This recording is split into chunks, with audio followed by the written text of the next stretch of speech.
Hi friends, welcome to my YouTube channel comment world. जैसा कि आप सभी को पता है, मेरे चैनल पर एक सीरीज चल रहा है जो टॉप 10 मोस्ट इंपोर्टेंट क्वेश्चन का मैथमेटिक्स का सीरीज है। इस सीरीज में आज मैं आप लोगों के सामने सेट नंबर 5 लेकर आया हूं। जैसे कि आप देख रहे होंगे, यहाँ सेट नंबर 5 है। अभी तक इसके पहले मैंने 4 सेट बना दिए हैं। अगर अभी तक आप लोगों ने उन चारों सेट को नहीं देखा है तो प्लीज डिस्क्रिप्शन में जाएं या फिर मेरे चैनल और प्लेलिस्ट में जाकर उस चारों वीडियो को देखें और तब यहाँ पर आए। ये वैसे क्वेश्चंस हैं जो कि अपकमिंग एग्जामिनेशंस में आने के बहुत ज्यादा चांसेस हैं, उसी कॉन्सेप्ट के ऊपर हैं जो रीसेंट एग्जामिनेशंस में आए हुए हैं। तो बिना कुछ देखे हुए मैं पहला क्वेश्चन आपके सामने लेकर आता हूं। पहला क्वेश्चन पहले आप देखोगे, पॉज करोगे वीडियो को और खुद से बनाने की कोशिश करोगे और ये देखना कि आपने कितनी जल्दी उसको बनाया, क्योंकि कोई क्वेश्चन 10th लेवल से ऊपर के नहीं रहते हैं कंपटीशन में। मुद्दा ये रहता है कि आपका अप्रोच क्या है और आपने कितनी जल्दी उसको बनाया है। तो बिना कुछ देखे हुए पहला क्वेश्चन आपके स्क्रीन पर मैं लाता हूं। जैसे कि पहला क्वेश्चन आप देख रहे होंगे, क्या कहता है कि in a class 65% of student are boys on a particular day. अब यहाँ पे देखो कि जैसे ये कह दिया है कि 65% ऑफ स्टूडेंट आर बॉयज, वो क्या है? बॉयज। तो यानी कि जहां पे यहाँ बॉयज और गर्ल्स की बात आएगी तो 65% आपके क्या हो जाएंगे? बॉयज हो जाएंगे और 35% एज इट इज आपके क्या हो जाएंगे? गर्ल्स हो जाएंगे। तो हम ओवरऑल मान लेते हैं कि टोटल स्टूडेंट कितने थे? 100। देयर आफ्टर 65 बॉयज हो गए और 35 गर्ल्स हो गई। अब क्या कहता है, आगे देखते हैं। कहता है कि ऑन अ पर्टिकुलर डे, किसी एक खास दिन की बात की जा रही है, 80% of girls students were present. यानी कि इसका 80%, तो 35 का अगर 80% आपको निकालना हो तो आप बहुत जल्दी कर सकते हो कि ये इसका मतलब क्या होगा? 4/5 ऑफ 35। तो 5 से अगर इसको कैंसिल कर देंगे तो 7 4 जा 28 लड़कियां उस दिन प्रेजेंट थी। अब यहाँ पे ध्यान देना कि क्या कह रहा है कि girls are present on a particular day. कितना का गर्ल्स प्रेजेंट थी? तो 80%। तो 35 का 80% कितना हो जाएगा? 28 हो जाएगा। ये बात समझ में आई? देयरआफ्टर क्या कहता है, what was the fraction of boys. ये बड़ा ध्यान से देखना कि फ्रैक्शन ऑफ बॉयज आपसे पूछा जा रहा है, who were present that day if the total number of student present that day was 70%। अच्छा, ये कह रहा है कि उस डे पर टोटल नंबर ऑफ स्टूडेंट जो थे वो प्रेजेंट कितने हैं? 70%। तो अब 70 बच्चे उस दिन टोटल आएंगे, क्योंकि 100 का 70% प्रेजेंट है तो 100 का 70% क्या हो जाएगा? 70। और 70 में से 28 यहां पर है, दैट मींस कि बॉयज कितने होंगे? तो बॉयज यहां पर ऑब्वियस है, 70 माइनस 28 करेंगे तो कितना आ जाएगा? 42। तो इतने on a particular day present थे। अब पूछ क्या रहा है? पूछ रहा है क्या कि what was the fraction of boys. Boys का फ्रैक्शन क्या प्रेजेंट था? तो बॉयज टोटल प्रेजेंट कितने थे? 42। और कितने बॉयज में से, क्योंकि फ्रैक्शन ऑफ बॉयज पूछ रहा है, तो 65 बॉयज में से प्रेजेंट थे। 42 अपॉन में 65 इज देयर इज ऑप्शन। अगर ये कैंसिल होगा तो कैंसिल भी करेंगे। पहला ऑप्शन देख लेते हैं। Yes, option D is correct. तो ऑप्शन डी यहां पर 42 अपॉन 65 है। बिना कुछ देर हुए क्वेश्चन नंबर 2 चलता हूं मैं। क्वेश्चन नंबर 2 क्या कहता है वो अब देखते हैं हम लोग। जब रेडियो की कीमत, यानी when was the price of radio was reduced by 20%। बहुत अच्छा क्वेश्चन है, बनाने को सारे लोग बनाएंगे, बार-बार मैं कह रहा हूं, लेकिन अप्रोच पे आप ध्यान देना, क्योंकि कोई भी एक्स और वाई लेकर आपको बनाया गया क्वेश्चंस नहीं होगा। और साथ ही साथ यहां पर डायरेक्ट अप्रोच आप बताऊंगा, जो कि कंपटीशन बहुत ज्यादा इंपॉर्टेंट होती है, बहुत ज्यादा जरूरत होती है। तो यहां क्या कहता है, when the price of radio was reduced by 20%। तो देखो 20% जैसे कहा जाए, यू नो द मेथड की 1/5 इसको हम लोग सॉल्व करके लेंगे। यानी पहले का प्राइस 5 रहेगा, हमेशा यही अप्रोच यूज करना। और क्या कहता है कि रिड्यूस हो रहा है, तो 5 में से 1 जाएगा, यानी पहले का प्राइस 5 था तो अब प्राइस क्या हो जाएगा? 4। यानी 5 में से 1 कम होगा तो न्यू प्राइस क्या हो गया? ये ओल्ड है और ये न्यू। तो 5 ओल्ड और 4 न्यू। अब क्या कहता है, द सेल इंक्रीज बाय 80%। तो 80% को भी हम यहां लिख लेते हैं। तो 80% को अगर लिखेंगे तो ये कितना आ जाएगा? 4/5, यानी 4/5। तो यानी कि पहले सेल अगर 5 रहा होगा तो अब सेल कितना हो जा रहा है? 5 और प्लस 4 9। सेल इंक्रीज हो रहा है कितना? 80%। What was the effect on the net effect on the sale. तो पूरे सेल पर क्या हुआ? देखो पहले जब रेडियो का प्राइस 5 रुपए था तो कितने बिक रहे थे? 5। तो टोटल सेल कितने का हो रहा था? 25 रुपए का। और अब जो हुआ 20% रिड्यूस हो गया और 80% इंक्रीज होने के बाद 9 4 जा 36, यानी कि ये टोटल सेल हो गया। तो नेट इफेक्ट सेल में क्या अंतर पड़ा? तो देखो कितने का इंक्रीमेंट हुआ है?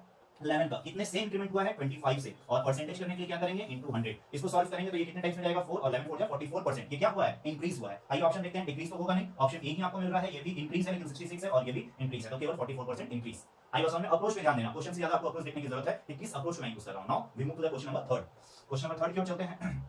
और क्या कहता है कि if the price of sugar is increase by 7%। फिर उसी तरह करेंगे, जैसे परसेंटेज आ गया 7%। तो 7% का मतलब क्या हो गया कि पहले आपका प्राइस 100 रहा होगा और अब प्राइस क्या हो रहा है? Increase by 7%। दैट मींस कि न्यू प्राइस क्या हो गया? 107। तो इसको उसी तरह बनाते हैं कि पहले प्राइस क्या रहा होगा? 100 और न्यू प्राइस क्या हो गया? 107। अब कहता है then by how much percent should the housewife reduce her consumption of sugar to have the no extra expenditure. अब जैसे मान लो कि जैसे ही किसी चीज का प्राइस इंक्रीज होता है, हम अपने नीड यूजेस में थोड़ा सा कम करने लगते हैं, ताकि यूज अगर कम करेंगे तो हमारे टोटल एक्सपेंडिचर पे कोई असर नहीं पड़ेगा। वैसा ही ये क्वेश्चन है। तो अब जैसा यहां रहे ना, तो आप यहां क्या कर दो कि 107, मान लो कि जब 100 रुपए किलो चीनी था, प्राइस ऑफ शुगर की बात हो रही है, तो वो 107 किलो यूज करती थी। और अब अगर चेंज नहीं करना है तो 107 में कितने से मल्टीप्लाई करना पड़ेगा? 100 से। ये दोनों मल्टीप्लाई हो रहा है, ये दोनों मल्टीप्लाई हो रहा है, तो दोनों का आंसर क्या आएगा? सेम। यानी कि यहां पर और यहां पर जो रिजल्टेंट आएगा वो क्या आ जाएगा? सेम आएगा। ये दोनों क्या होगा? इक्वल होगा। क्यों? क्योंकि यहां कह रहा है कि नो एक्स्ट्रा एक्सपेंडिचर, दाम बढ़े घटे एक्सपेंडिचर नहीं होना चाहिए। तो मतलब एक्सपेंडिचर में कोई अलग खर्च नहीं होना चाहिए। तो अब यहां पर देखते हैं क्या पूछता है कि how much percent should he housewife reduce her consumption. तो उसने अपने कंजम्पशन में कितना कम किया है? देखो तो 7 कम किया है। कितने से कम किया है? 107 से कम किया है। और परसेंटेज करने के लिए क्या करेंगे? इनटू 100। तो देखो ऑप्शन देखते हैं, 7 ओवर 107, 7 ओवर 107%। तो ऑप्शन ए ही यहां सही हो जाएगा, सी और डी आपका नहीं होगा। तो पूरा सॉल्व करने की जरूरत नहीं है। क्वेश्चन मतलब एग्जामिनर केवल ये चेक करना चाह रहा था कि आपने इस क्वेश्चन को अंडरस्टैंड करके कितनी जल्दी में अप्रोच दिया है ये चीज। भाई बात समझ में? आगे चलते हैं क्वेश्चन नंबर 4 की ओर। क्वेश्चन नंबर 4 क्या कहता है, यहां देखते हैं, जस्ट अ मिनट। 4 क्या कहता है? A sum of rupees 4558 is divided among A, B, C that A receives 20% more than C and C receives 25% less than B। और देखो इसको कितनी जल्दी से बनाएंगे। यहाँ पे क्या कर लेते हैं? A, B और C, और टोटल अमाउंट इन लोगों के बीच में जो शेयर करना है वो क्या है? 4558। अब कहता है B and C such that A receives 20% more than C and C receives 25% less than C. तो C receives what? 25% less than B. तो B का अगर मैं 100 ले लेता हूं तो 25% less than यानी C कितना रिसीव कर रहा है? तो 75 लास्ट स्टेटमेंट से बना रहा है। और फिर क्या कहता है कि such that A receives 20% more than C, और इससे 20% ज्यादा लेता है। तो इसका अगर 20% हम निकालने चले जाए यानी 1/5 यानी 15 आ जाएगा, और 75 में 15 ऐड करेंगे तो कितना आ जाएगा? 90 आ जाएगा। ये बात समझ में आई? अब इसको देखो कि ये तीनों में से कुछ ना कुछ कटेगा। क्यों ये काम कर रहे हैं? क्योंकि एक रेशियो क्रिएट हो रहा है, ये A:B:C के बीच में रेशियो क्रिएट हो रहा है। अब यहाँ पर क्या करते हैं कि इसको हम कट करेंगे तो 5 से ये कितने टाइम्स में जाएगा? 15 टाइम्स में जाएगा। ये 5 से 20 टाइम्स में, और ये 5 से 18 टाइम्स में। अब देखो तो टोटल हमारे हिसाब से हमने कितना शेयर किया? तो 20 और 20 40 हो गया, और 40 10 50 और 53 हमने टोटल कितना शेयर किया? 53। लेकिन क्वेश्चन कहता है कि आपको कितना शेयर करना है? 4 5 5 8। देखो 4 5 5 8। तो दूसरा क्या है वो देखते हैं, what is the A share of amount. तो यही चीज हमको कैलकुलेट करना आना चाहिए कि हमने क्या किया, 53 का वैल्यू निकाल लिया और हमको ए का शेयर निकालना है। यानी ए को हमने कितना दिया था? 18, यानी 18 का शेयर आपको निकालना है। अब देखो कैसे इसको बनाएंगे। इंस्टेड ऑफ सॉल्विंग कंप्लीटली हम क्या करेंगे, ऑप्शन के थ्रू इसमें जाएंगे। यहां देखो 3 है, यूनिट डिजिट का खेल मैं बता रहा हूं। यहां क्या है 3 और यहां क्या है 8, यानी 3 से ये कट होगा तो 53 से कितने टाइम्स में जाएगा? जितने भी टाइम जाएगा उसमें लास्ट में क्या रहेगा? 6, क्योंकि 3 6 से 18 होता है, 6 आ गया। और फिर उसको 8 से मल्टीप्लाई करेंगे तो यहां तो 6 आया, और इनटू अगर 18 करेंगे, आगे कुछ भी आया हो उससे हमको नहीं मतलब है। 8 6 कितना हो जाएगा? 54 सॉरी 8 8 6 कितना हो जाएगा? 48। अब देखते हैं कि क्या ऑप्शन में यूनिट डिजिट में कहीं 8 है ऑप्शन में। तो यस हम देख रहे हैं ऑप्शन ए में ही 8 है, तो ऑप्शन ए, क्योंकि नन ऑफ दिस है नहीं तो वन ऑफ दिस होना ही पड़ेगा। और हमने यूनिट डिजिट की मदद से इंस्टेड ऑफ कंप्लीट सॉल्विंग, क्योंकि यहां पे बहुत लोग सॉल्व करने में ही बहुत टाइम लगाएंगे, तो मैं पूरा सॉल्व नहीं कर रहा हूं, मैं केवल बता रहा हूं कि कैसे इसको देखना है। चलते हैं आगे क्वेश्चन नंबर 5 की ओर। आइए देखिए 5 क्वेश्चन नंबर क्या कहता है कि 8 रुपए प्रति किलोग्राम की दर से 10 किलोग्राम गेहूं को, इंग्लिश वाले पढ़ लेंगे कि 10 kg of wheat price ₹8 mixed with, यानी देखो 8 रुपए का कोई एक राइस है, सॉरी गेहूं है, और उसको कितने मात्रा में हम लें, और 10 रुपए वाले, यानी यहाँ पे फिर 8 रुपए के साथ क्या है 10 रुपए वाले भी है, और इसको किस मात्रा में लिया जाए कि 15 किलो गेहूं के साथ मिलाया जाए। अच्छा 8 रुपए किलोग्राम वाला 10 किलो लेना है, ये दे दिया है, ये कितना लेना है 10, और 10 रुपए किलोग्राम वाला कितना लेना है 15 किलो लेना है। तो यहाँ पे क्या हमने कर लिया 15, यानी ये टोटल हमने खरीदा, तो खरीदा तो कितना हो जाएगा, ये हो जाएगा 80 और ये हो जाएगा 50 10 150। टोटल अगर इसको ऐड करेंगे तो आ जाएगा कितना 230 टोटल प्राइस आ गया। पूरे मिश्रण को किसकी औसत कीमत क्या होगी? तो अब देखो 230 रुपीस हमने टोटल लिया, और इसको कितना किलो लिया है? 1 किलो का अगर प्राइस निकालना हो तो हमने लिया है 15 और 10 25 किलो लिया है। तो यहाँ पर क्या कर देंगे 25, और अब अगर इसको सॉल्व करेंगे तो ये एवरेज प्राइस आ जाएगा पर किलो क्या प्राइस है। तो देखो 25 से अगर 9 टाइम्स में जाएगा तो ये कितना हो जाएगा 225, 5 कैरी होगा और 0 आएगा तो 25 2 50, यानी देख के ही हम बता सकते हैं कि 9.2। तो 9.5 होगा नहीं, ये तो है नहीं, ये है नहीं, तो कौन होना पड़ेगा 9.2, क्योंकि इसको इससे अगर कट करेंगे तो क्या आएगा 9.2 पर केजी के हिसाब से हमको उस मिक्सचर को सेल करना पड़ेगा। ये मिक्सचर का बहुत अच्छा क्वेश्चन है। चलते हैं आगे क्वेश्चन की ओर, क्वेश्चन नंबर 6 की ओर। क्वेश्चन नंबर 6 क्या कहता है देखते हैं कि एक संख्या जिसके मान में 25% की वृद्धि की जाती है। अब देखते हैं 25% का मतलब क्या हो गया 1/4, और मूल संख्या में 30% की कमी की जाती है। 30% का मतलब क्या हो गया 3/10। ये दोनों चीज आपको पता होना चाहिए। तो देखो अब मैं क्या कर रहा हूँ कि 25% की वृद्धि की जाती है, तो मैं मान लेता हूँ कि अगर 100 है तो 25% की वृद्धि मैंने कितना कर दिया 125, जहां परसेंटेज की बात है मैंने 100 ले लिया। और कहता है मूल संख्या के मान में 30% की कमी, यानी कि इस 100 में मैंने, ये मूल संख्या है आपका, यही मूल संख्या 100, और इस 100 में 30% की कमी यानी कितना हो गया 70 हो गया। अब की जाती है तो उनके मध्य का अंतर, मतलब ये दोनों के बीच का डिफरेंस जो है वो कितना होना चाहिए था 22, लेकिन हमारे हिसाब से डिफरेंस अगर देखो तो कितना है 30 और 2, यानी कि हमारे हिसाब से मैं कलर चेंज कर देता हूं फिर बताता हूं आपको। हमारे हिसाब से यहाँ अंतर कितने का है 55 का। यही चीज आपको कैलकुलेट करना आना चाहिए। क्वेश्चन कहता है कि इसके बीच में अंतर कितने का होना चाहिए था 22 का, लेकिन हमारे हिसाब से कितने का डिफरेंस आ रहा है 55 का। तो 55 को 22 करने के लिए हमको मल्टीप्लाई कितने से करना पड़ेगा 2/11 से, सॉरी 2/11 नहीं 2/5 से, यानी हमको कितने से मल्टीप्लाई करना पड़ेगा 2/5 से, क्योंकि 55 into 2/5 करूंगा मैं तभी जाकर 22 आएगा। तो पूछता क्या है कि मूल संख्या क्या है, तो मूल संख्या हमारे हिसाब से कितनी थी 100 थी, और 100 को क्वेश्चन के हिसाब से जाने के लिए हमको कितने से मल्टीप्लाई करना पड़ा है 2/5 से। आइए सॉल्व करते हैं 5 से कितने टाइम्स में 20 और 22 जा 40, is there is option 40, yes 40। तो कोई आपको वैल्यू लेने की जरूरत नहीं है। देखो मैंने एक मेथड रेशियो मेथड से कैसे आपको इसको बनाकर दिखाया। अब चलते हैं अगले क्वेश्चन को, that is question number 7। Question number 7 क्या कहता है, बहुत अच्छा क्वेश्चन है। आप इसको देखोगे दूध और पानी यानी कि मिल्क और वाटर इस रेशियो में आया है 40 लीटर है टोटल यहाँ कितना लीटर है 40 लीटर है, और उसमें 10% पानी है। तो अगर इसका 1/10 करूंगा यानी 4 वाटर है और 36 क्या है मिल्क है। अब क्या कहता है नए मिश्रण में पानी को 20% बनाने के लिए, यानी पानी को कितना बनाना है 20% बनाना है, तो मैं यहाँ क्या कर रहा हूँ जरा ध्यान देना, पानी को ऐड करना है तो ये हो गया, और पानी का परसेंटेज निकलेगा किस पे, तो टोटल में भी कुछ ना कुछ ऐड होगा, तो ये पानी हो गया और ये टोटल हो गया, और परसेंटेज इसको करने के लिए क्या करना पड़ेगा into 100 is equal to what, तो इज इक्वल टू कितना करना है 20% करना है। केवल आपको इस चीज को समझना होगा। अगर ये चीज आपको समझ में आ रही है तो आप इस क्वेश्चन को तुरंत बना सकते हो विदिन 10 से 15 सेकंड के अंदर। अब क्या कहता है कितने लीटर पानी मिलाया जाना चाहिए, तो यही एक्स वैल्यू जो पानी मिला रहे हैं वही है।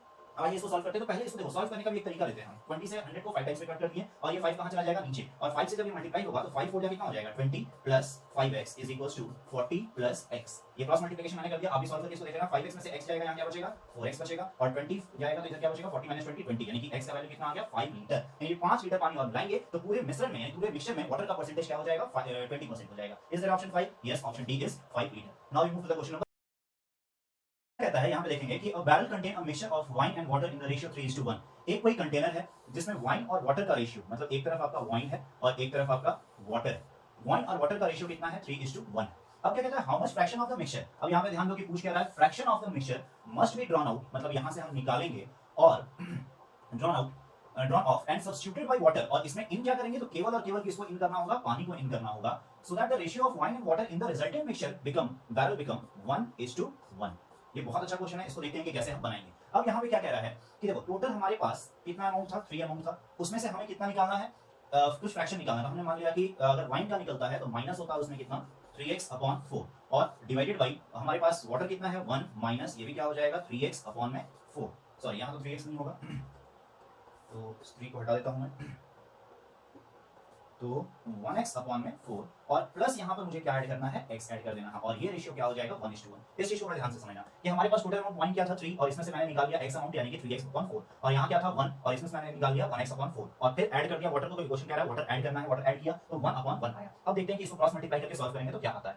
इसको सॉल्व करते हैं तो यही पे मैं बता रहा हूँ, क्या ध्यान देंगे कि ये तो 4 लेंगे तो ये क्या हो जाएगा? 12 minus 3x, 12 minus 3x is equal to, मैं थोड़ा डायरेक्ट कर रहा हूँ, ध्यान देना, ये हो जाएगा 4, तो यहाँ मैं लिख रहा हूँ 4 माइनस x और प्लस 4x, तो 4x माइनस x क्या हो जाएगा? 3x, यानी प्लस का 3x। अब ये प्लस का 3x जो है उस साइड जाएगा तो क्या हो जाएगा? 6x हो जाएगा, और इधर क्या हो जाएगा? 8 हो जाएगा, यानी x का वैल्यू क्या आ जाएगा?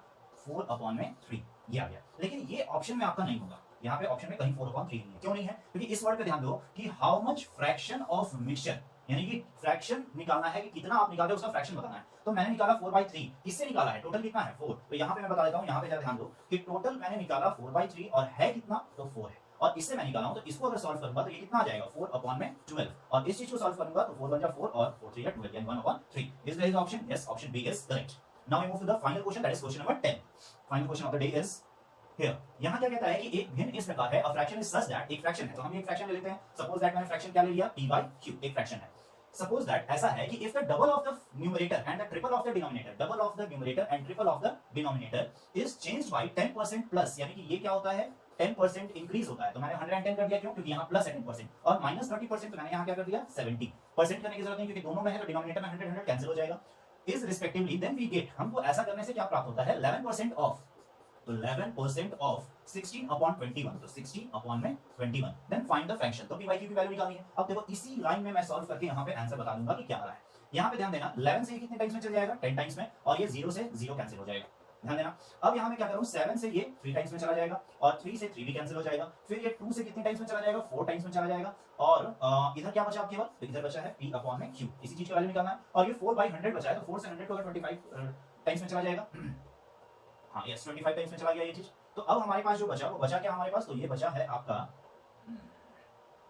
अच्छा ये 2 से 16 जाएगा 8 टाइम्स में, और ये 2 से अगर 4 से करूंगा तो 4 2 जा, और 4 से 25, यानी कि ऑप्शन क्या आ जाएगा? 2/25। वो थोड़ा कट करने में आप देख लेना कहां पे मिस कर रहे हो, कहां पर नहीं। तो ये जो अप्रोच मैंने बताया, इस अप्रोच को ध्यान देना और देखना कि एक लाइन में कैसे आंसर लाते हैं। साथ ही साथ ये 10 क्वेश्चन देखने के बाद आप मुझे कमेंट करके जरूर बताना कि आपको कैसा लगा। साथ ही साथ वीडियो को लाइक करना मत भूलना, शेयर करना मत भूलना, और कंटिन्यू स्टडी करते रहो। That's it for today, thank you.